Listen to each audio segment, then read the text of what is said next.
Group మాస్టర్లందరికీ నా హృదయపూర్వక నమస్సుమాంజలులు. మహోన్నత జీవన ఆశయ నిర్వచనం యొక్క లాభాలు.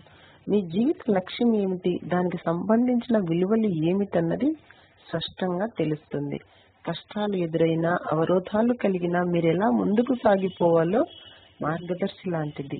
ఇది మిమ్మల్ని ఉత్తేజపరిచి మీకు దోవ చూపించే ఒక లైట్ హౌస్ లాంటిది. మీరు ఎంతో ప్రాముఖ్యతనిచ్చే మీ సూత్రాలను మీకు ఎప్పుడూ చూపుతుంటుంది. మీలో సమతుల్య భావం పెంచి జీవితంలో ఏది ముఖ్యమో మీరు తెలుసుకునేందుకు దోహదపడుతుంది. మీ సమయాన్ని ఎలా సద్వినియోగం చేయాలో, ఎక్కువ ఫలితాలనిచ్చే కార్యక్రమాల మీద ఎలా శ్రద్ధ వహించాలో చెబుతుంది. ఆశయ నిర్వచనం అంటే మీ జీవితం ఎలా ఉండాలనుకుంటున్నారో తెలిపేది. కొన్ని పేరాలలోనో కొన్ని పేజీల్లోనో వర్ణించవచ్చు దాన్ని.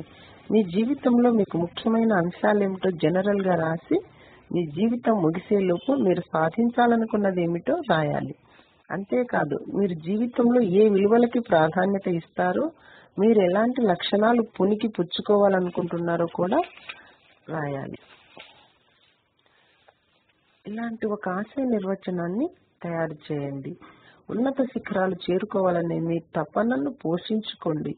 ఇవాళ ఇక ముందు ప్రతిరోజు మీకు ఉన్నతి చేకూర్చే మీలో ఉన్నతి గూఢ శక్తిని బహిర్గతం కావడానికి తట్టి లేపండి. ఇన్నాళ్ళు ఒక ఎత్తు, ఇవాళ ఒక ఎత్తు. ఇవాళ మిమ్మల్ని వెనక్కి లాగే గురుత్వాకర్షణ శక్తికి లొంగిపోవటం మానండి. ఉన్నత శిఖరాలని అధిరోహించటానికి సాగండి, మున్ముందుకు సాగండి. ఈ భూమి మీద పుట్టిన ప్రతి స్త్రీ పురుషుడు విజయం సాధించటానికి, ఐశ్వర్యం సంపాదించడానికి, ధనవంతులవ్వటానికి పుట్టారు. ధనవంతులవ్వడానికి కావలసిన శక్తి మీలో ఉన్న అతి ముఖ్య లక్షణం. మీరు గుర్తించినా మానినా సరే, మీరు కోరుకున్న దానికి కావలసిన శక్తి ఒకవేళ మీలో లేకపోతే దాని గురించి ఏదైనా చేయండి, ఇవాళే చేయండి. ఉందని కూడా మీకు తెలియని మీ సబ్ కాన్షియస్ మైండ్ కున్న నిద్రాణమైన అద్భుత శక్తుల్ని మేల్కొల్పటం మొదటి మెట్టు.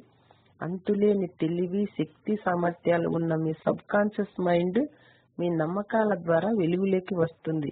అది మీరు పంపించే సూచనలకి స్పందిస్తుంది. అటు మాటలకి, ఇటు మానసిక చిత్రాలకి.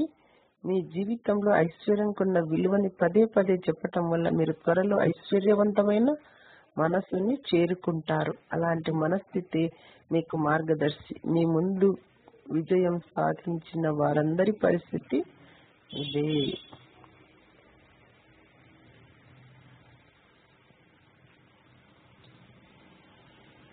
ఎన్నో వందల ఏళ్ల నుంచి విజయగాథల్లో ఒకటే సూత్రం నిబిడీకృతమై ఉంది.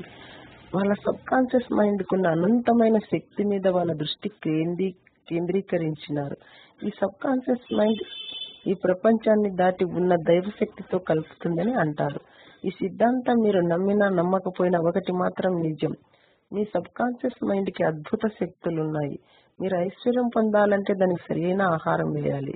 అటు మాటల ద్వారా, ఇటు ఊహా చిత్రాల ద్వారా. మీ కళలు నిజం చేయటానికి మీ సబ్ కాన్షియస్ మైండ్ కి వాడే అద్భుత పద్ధతులు. మీరేం కావాలనుకుంటున్నారో 10 నిమిషాల సేపు మనసు తెరపైన ఊహా చిత్రాలు గీసి చూసుకోండి. ఏ ఒక్క చిన్న వివరము వదలకూడదు. గట్టిగా పైకి చెప్పండి, నేను ఇది అవుదామనుకుంటున్నాను, అయి తీరుతానని. మీరు పూర్తిగా విశ్రాంతిగా, ప్రశాంతంగా ఉన్నప్పుడు మీ సబ్ కాన్షియస్ మైండ్ మీరు పంపే సూచనలని చాలా చక్కగా తీసుకుంటుంది. మీ ప్రతి కోరిక గురించి పాటుపడి అది జరిగేలా చేస్తుంది. దీనికి ముఖ్యమైన పద్ధతి, మీ సబ్ కాన్షియస్ మైండ్ ని దానికి సరిపడే పౌష్టికాహారం ఇచ్చి సంతోషానికి ఎలా తయారు చేస్తారో అలా తయారు చేయాలి. మీ మనస్సుకి చెప్పుకోవటానికి మీ గురించి కొన్ని మంత్రాలు తయారు చేసుకోండి.